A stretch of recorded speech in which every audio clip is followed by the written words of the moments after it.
E aí, torcedor do Verdão, beleza? Mais um vídeo aqui no canal JP Palmeiras para trazer as últimas informações do nosso Verdão, galera. Palmeiras aí classificado para a final do Paulistão, derrotou o São Paulo ontem aí pelo placar de 1-0, galera. Estou trazendo aqui para vocês o ESPN 360, falando aí tudo sobre essa classificação do Palmeiras, galera. Fica até o final do vídeo aí, comenta aí o que vocês estão achando aí do São Paulo aí, reclamando aí sobre o pênalti, chorando aí até umas horas. Fala aí e deixa aquele like. Palmeiras e São Paulo, calma, vocês emocionados, daqui a pouco nós vamos falar muito sobre a arbitragem, agora nós vamos focar mais um pouco no jogo. Se é que é possível falar sobre esse 1-0 sem falar desse pênaltizão aí. Nós vamos tentar, tá bom? Então vamos ouvir primeiro personagens. Foi difícil colocá-lo como titular. Foi difícil porquê? Porque o Flaco tinha estado bem, o Flaco tinha feito o golo no último jogo, era a primeira vez que o Vitor Roque ia jogar, mas a verdade é que, na minha opinião, é por isso que eu sou treinador, este jogo pedia mais a mobilidade do Vitor Roque e de ataque à profundidade do que propriamente o Flaco, que é um jogador que tem algumas dificuldades contra zagueiros como, por exemplo, os do São Paulo, os zagueiros fortes na marcação que batem, e a minha decisão foi exatamente essa, optar por um centroavante com mais mobilidade, com mais ataque à profundidade, e ele teve movimentos, o penalti em cima dele, teve uma assistência que fez na segunda parte com o Facundo, podia ter picado a bola por cima do Rafael.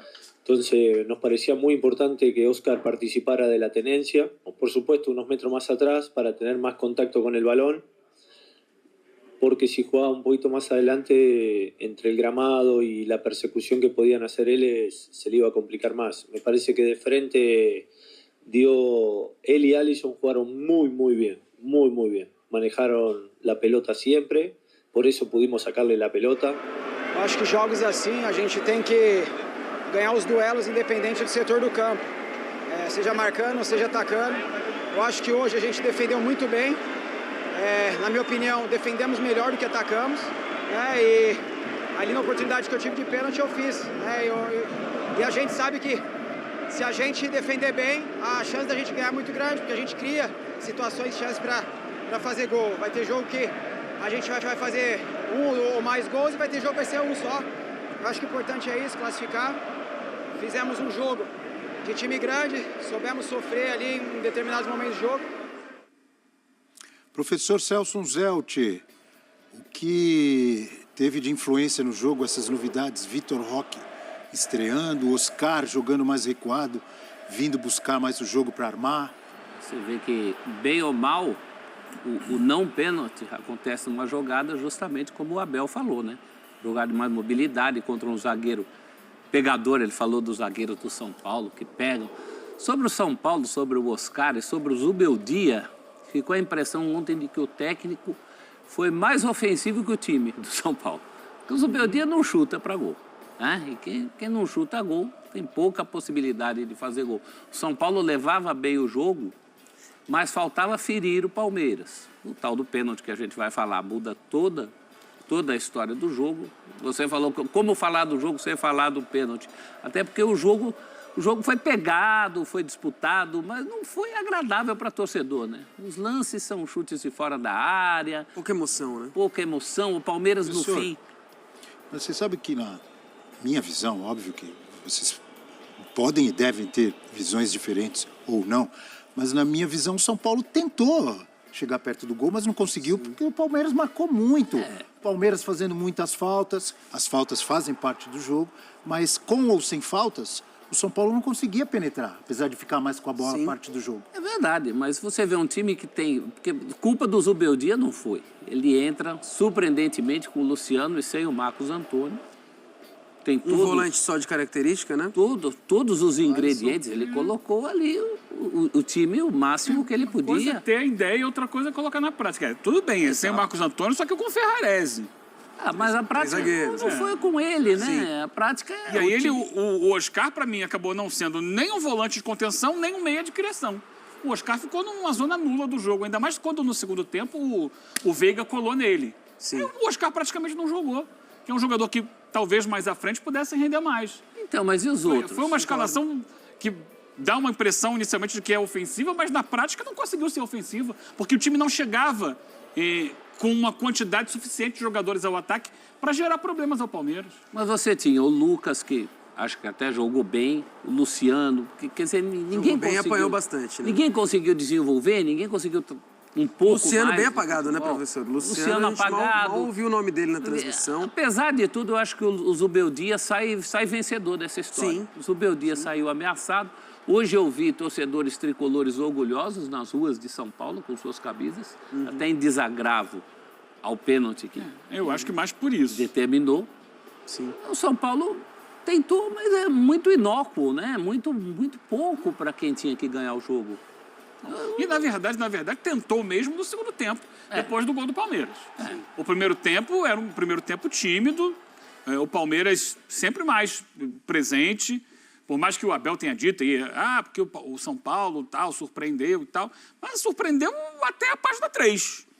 Uma formação diferente e tal, em alguns momentos teve a bola e não soube trabalhar bem a bola, não conseguiu construir boas jogadas, era muito lançamento na área para o Caleri até conseguia ganhar os duelos aéreos, mas as cabeçadas não eram na direção do gol, eram para fora. Você brinca, viu, Eugênio, que o cara tem que pôr o pé na forma, o Caleri tem que pôr a cabeça na forma, hein? Não é fácil. Uma cabeçada? É muito mais difícil você acertar uma cabeçada, né? Porque você está ali. É que uma muitas delas vezes ali, ele tinha desequilibrado. uma ampla visão do gol, né?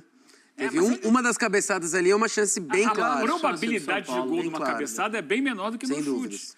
Então ele estava tentando, era o que sobrava, era joga a bola na área, vê se o Caleri consegue ele colocar. Ele ganhava ali. até uns duelos ali Ganhava de dos cabeça zagueiros, só que a eram bola não ia no difíceis. gol, ou ia muito fraca, ou, sabe?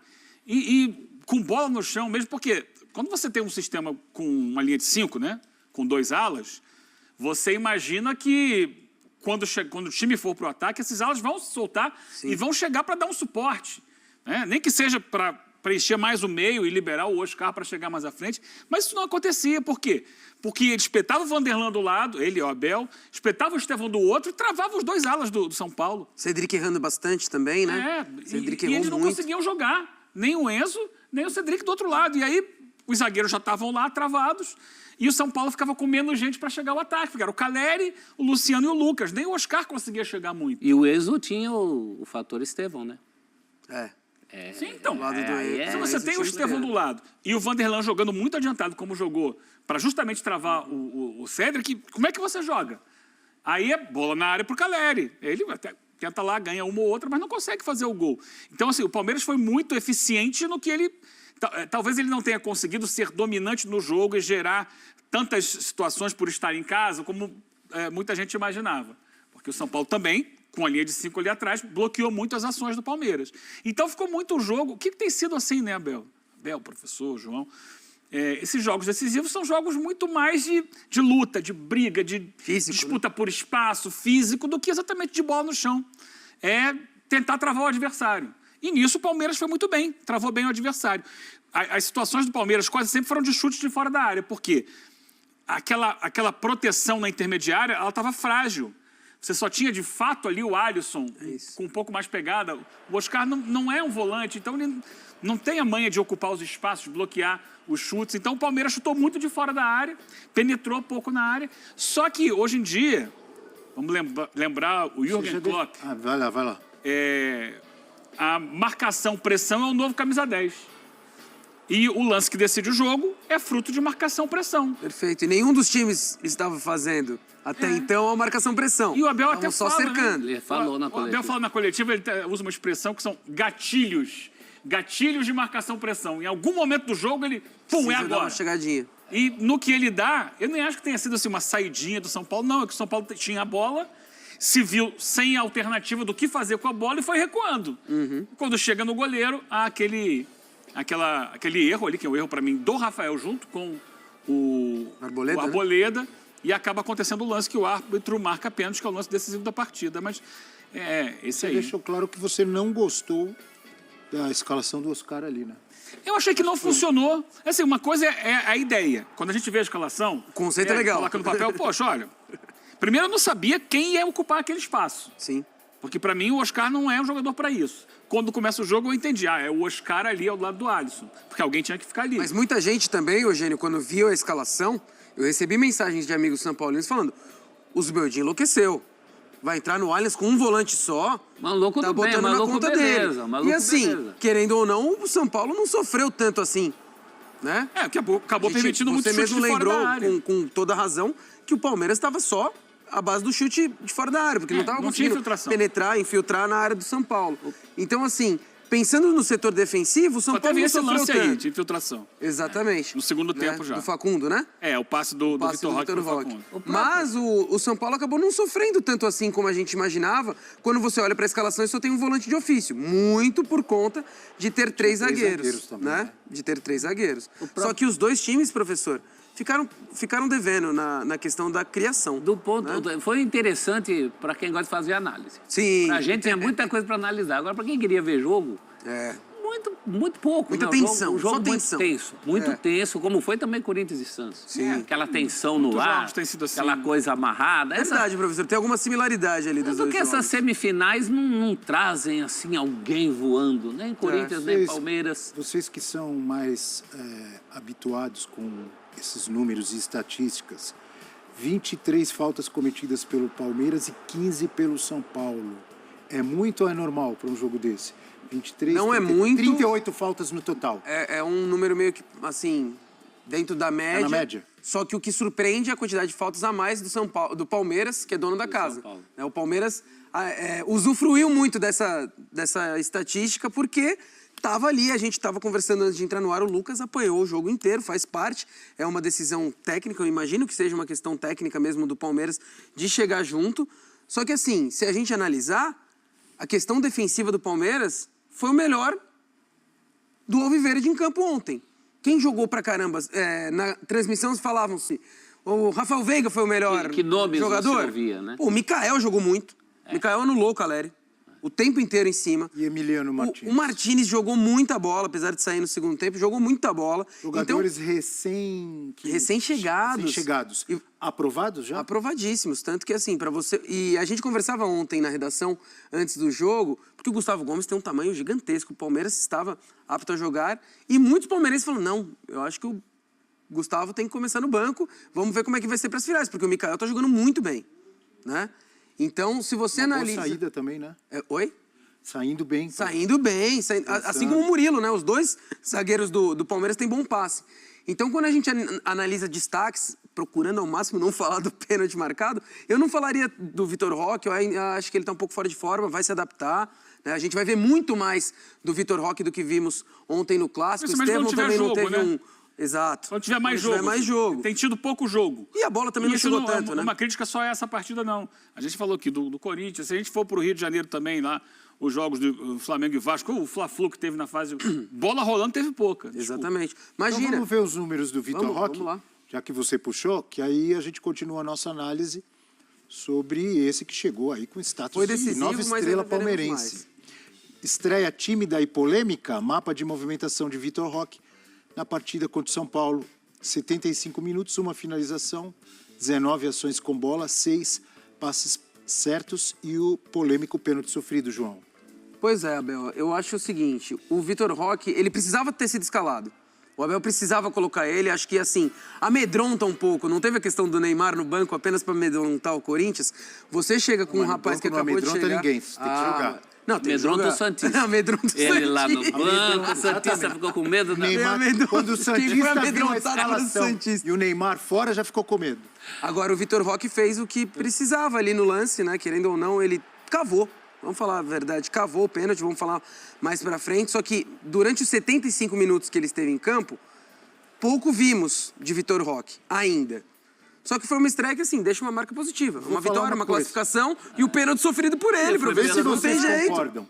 Nós aqui no Brasil, todos nós, estou me incluindo, nós estamos habituados com esse tipo de coisa que o Vitor Roque fez. Sim, Então a gente Abel. leva na Europa, os caras odeiam esse tipo de Sim. coisa. Mentira ou verdade? Odeiam esse tipo de lance que brasileiro adora fazer Teria- vários jogadores brasileiros que, ao invés de tentar o gol, ficar se atirando na área. Teria Porque levado de um vez em cartão. quando dá certo. Até numa semifinal de Paulista. Porque conta com a fragilidade dos árbitros. Eu não digo nem que seja uma fragilidade moral, eu acho que é ruindade mesmo. Eu acho que é ruindade mesmo. Ruindade o quê? Da arbitragem. Você estava falando do Vitor Roque. O cara é ruim mesmo, ele viu o pênalti onde não tem. Eu gostei da Como movimentação. diria o Prates tem uma frase boa. Ele erra com convicção. E o VAR, que viu o lance várias vezes com replay em diferentes ângulos e não chama. Bom, se a gente É for falar ruindade do pênalti também? mesmo... Mas vamos Esse tentar cara é evitar. ruim, hein? Ainda tentando evitar o pênalti, eu gostei da distribuição da movimentação do Vitor Roque no mapinha. Porque é justamente o que o Abel falou, que o escala justamente para ele fazer isso, para ele se mexer. Olha como é bem distribuído, os pontinhos Tá são indo bem mais pro lado distribuídos. esquerdo ali no mapa. Quando você tem 3 zagueiros, né, que estão ali protegendo a entrada da área, se você deixa o jogador ali paradão, quietão, olha lá. Olha que bem distribuído. Ele Tá mais pro lado esquerdo, né? vira presa fácil, sim. Ele se movimenta mais pro lado esquerdo. Mas tem aqui para o meio, tem um pouquinho Tem. para a direita. Porque quando você falou do 9 do Palmeiras, não é que a gente estava querendo aquele 9 poste, a moda antiga, que fica parado só no centro ali, e às vezes você acaba jogando na Zé dinâmica Guto do jogo com também a não tem menos. problema. Pode ser também. posse Ah, parado. Opa! Desde que esteja no lugar certo. Mas você tem um jogador com o nível que ele tem de definição, de capacidade de definição, de participar das jogadas, em mais setores do ataque, Melhor, né? muito bom. E olha que ele ainda é um corpo estranho no time.